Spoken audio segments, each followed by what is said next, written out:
The Chinese have a new way of creating U.S. citizens for their intelligence services and their military. It's dangerous. Chinese couples are hiring American surrogates and having them give birth to their kids in America. Then the Chinese couple comes over after the birth and takes the kid back to China with a U.S. passport.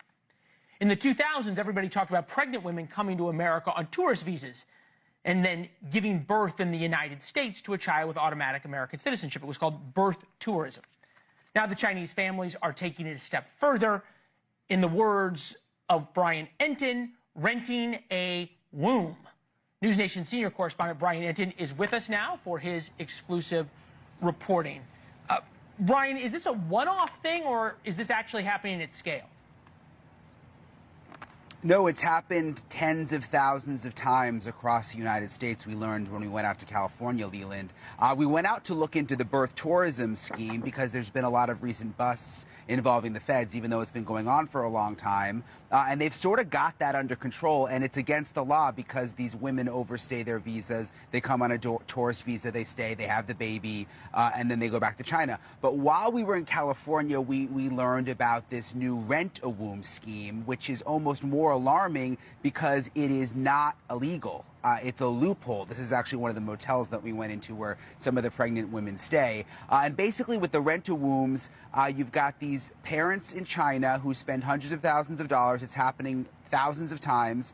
And they pay a woman in America that has the sperm and the egg from China inside of them.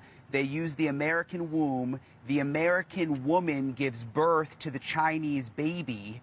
And then the baby gets the U.S. passport, but immediately goes back to China with no allegiance whatsoever to America, but is an American citizen. I spoke to the acting U.S. attorney in Los Angeles about this. They are very alarmed. Listen to this, Leland. What happens in 20 years? Is there any concern that they could become spies, that the Chinese government could use them somehow because they'll have the American passport?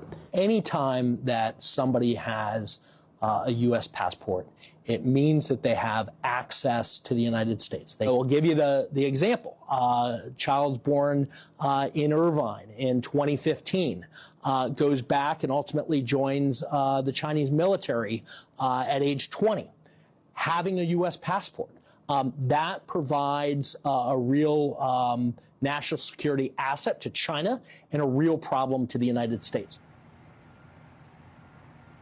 So they might be babies now, Leland, but just like the acting U.S. attorney said, the concern is in 20 years if they're in the Chinese army and they possess a U.S. passport and they can come and go freely, that is very, very valuable to the Chinese government. And by the way, costs $200,000 roughly to do this, not against the law. The American women make about $70,000 to have the Chinese baby. Leland? Stunning. Follow the money always.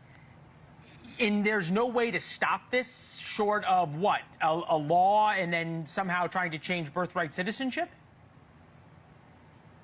Yeah, I mean, look, there's a couple of Congress people right now. They had a hearing up on the Hill about it last month that are very concerned. It's a loophole. The U.S. attorney is concerned, but there's no way to stop it right now. I mean, obviously, President Trump is looking into the whole birthright citizenship thing, but yeah, they're getting away with it. Yeah, and already have tens of thousands of babies. So the Chinese play the long game. They always have. Brian, thank you.